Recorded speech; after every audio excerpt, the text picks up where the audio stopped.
Good morning student. मैं आपकी DPS school से आपकी संस्कृत टीचर।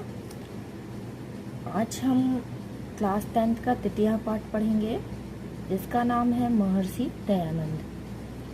तो महर्षि दयानंद के बारे में बताएं हम। भारतीय संस्कृत संसार की प्राचीन संस्कृतियों में प्रधान है। जो भारतीय संस्कृति है संसार की प्राचीन संस्कृतियों में प्रधान है। समय समय पर अनेक महापुरुष भारत में जन्म लिया है और हमारे देश की संस्कृति को श्रेष्ठता के चरम सीमा पर ऊंचाइयों पर ले गए हैं। उसमें से महर्षि दयानंद जो हैं वो प्रमुख हैं।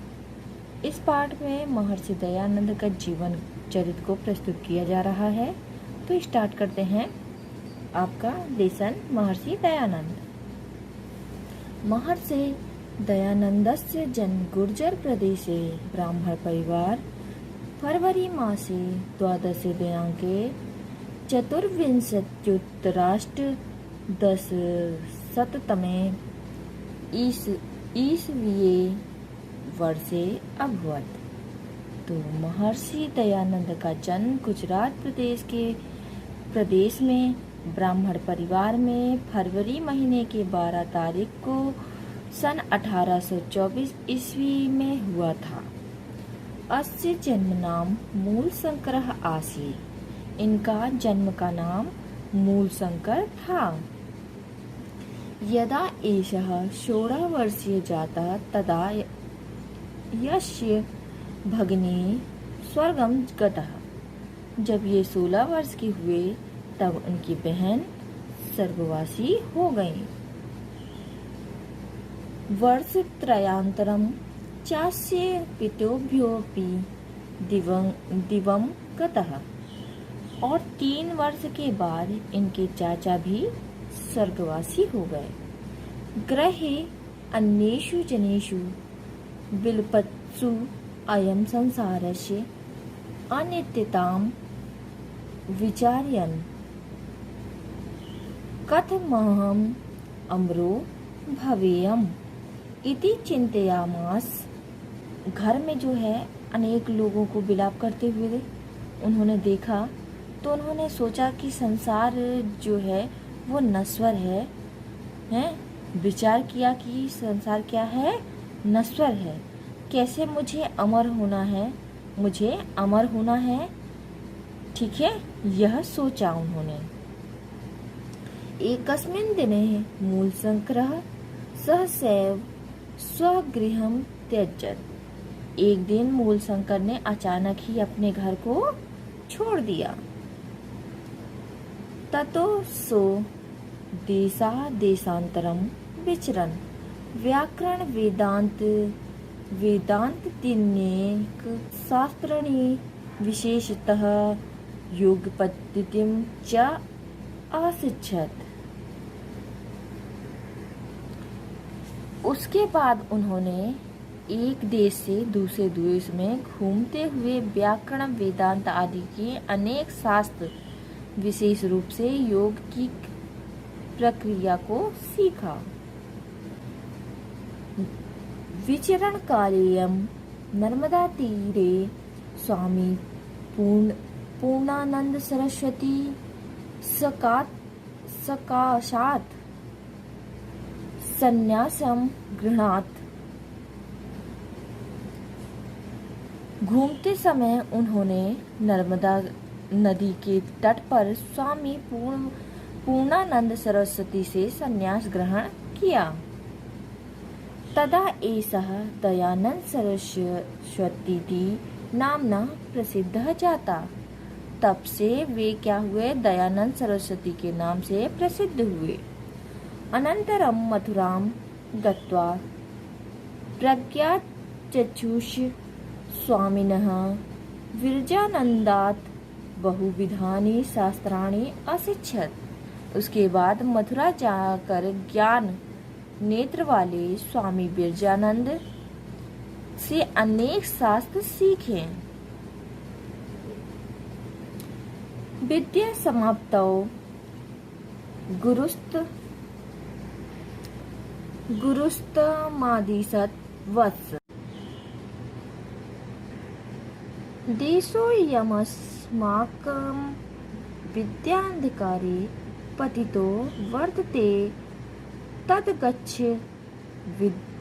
अविद्यान्धकारम अपनय। विद्या की समाप्ति पर गुरु ने उनको आदेश दिया, पुत्र, यह हमारा देश अज्ञानता रूपी अंधकार से घिरा हुआ है, इसलिए जाओ अज्ञानता रूपी अंधकार को दूर करो।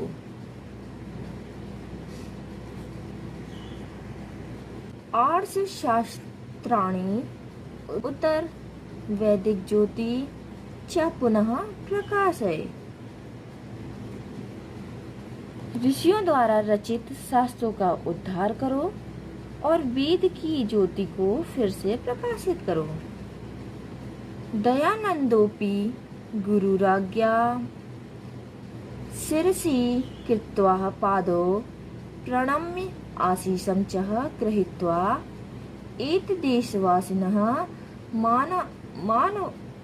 मानवान् अविद्यान्धकाराद् उद्धुत्तुं कार्यक्षेत्रे समागतः। दयानंद भी गुरु की आज्ञा को सिर पर रखकर, पैरों में प्रणाम करके और आशीर्वाद ग्रहण करके इस देशवासियों को मानवता को अज्ञानता के अंधकार से उबारने के लिए कार्यक्षेत्र में आ गए। गुरुराज्ञा पालयन् देश समाजयो उन्नते निरंतरम भारतीय संस्कृते प्रचारम करोत्। गुरु की आज्ञा का पालन करते हुए देश और समाज की उन्नति के लिए निरंतर भारतीय संस्कृति का प्रचार किया।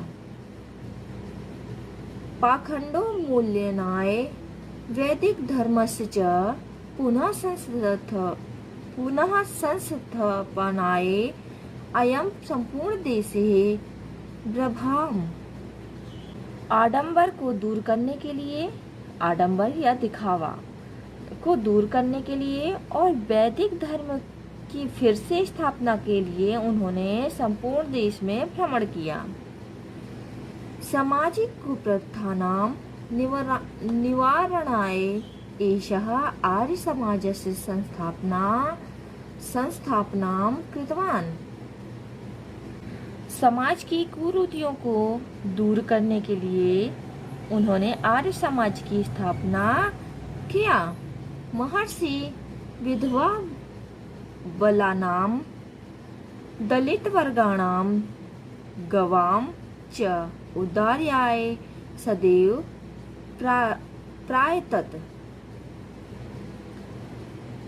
महर्षि ने विधवा स्त्रियों को, दलित वर्गों और गायों के उद्धार के लिए सदैव प्रयास किया।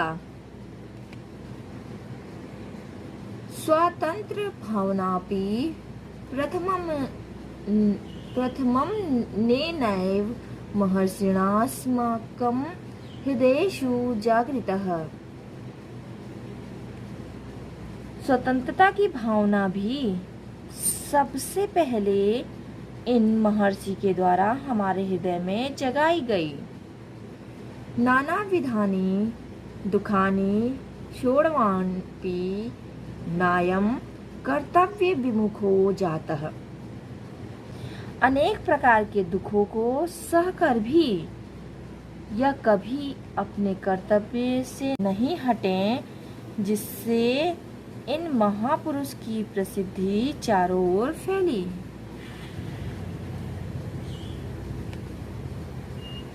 महर्षि दयानंद जी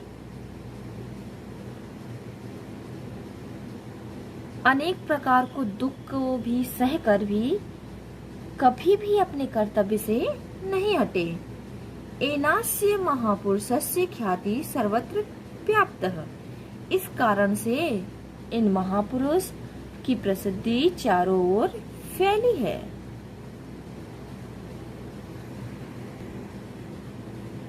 अयं महापुरुषः चिरोपेक्षित वेदानां प्रचारम करोत्। इन महापुरुष ने बहुत समय से वेदों का प्रचार किया। एतस्य विशिष्ट संदेशः आसीत् यत् जनाः वेदान् प्रत्यागच्छेयुः। इनका विशेष संदेश था कि लोग वेदों की ओर लौटें। ऋग्वेदादि भाष्य भूमिका, सत्यार्थ प्रकाश, संस्कार विधि प्रभृति ग्रंथः एतेन विरचिताः। ऋग्वेद भाष्य भूमिका और सत्यार्थ प्रकाश, संस्कार विधि आदि ग्रंथ इनके द्वारा रचे गए। अक्टूबर मासे 63 दिनांके त्रयोदशोत्तराष्टादशशततमे ईस्वीये वर्षे एषः भौतिकं शरीरं विहाय शरीरेणामरोऽभवत्। अक्टूबर महीने में 30 तारीख को सन 1883 ईस्वी में यह भौतिक शरीर को छोड़कर यश रूपी शरीर में अमर हो गए, अर्थात स्वर्गवासी हो गए। महर्षि दयानंदः सत्यस्य धैर्यस्य ब्रह्मचर्यस्य च मूर्तिरासीत्। वो महर्षि दयानंद सत्य, धैर्य और ब्रह्मचर्य के मूर्ति थे। एतस्य चरितं सदैव भारतीयानां कृते अनुकरणीयमस्ति। उनका चरित्र सदा भारतीयों के लिए अनुकरण करने योग्य है। एतादृशा महात्मानः सर्वदा वन्द्राः अविस्मरणीयाश्च भवन्ति। इस प्रकार के महापुरुष जो हैं वो सदैव वंदनीय और ना भूलने योग्य होते हैं। तो स्टूडेंट, आपका अर्थ समाप्त हुआ। अब अगली वीडियो में आपके इसी लेसन के क्वेश्चन के साथ हम मिलेंगे। धन्यवाद।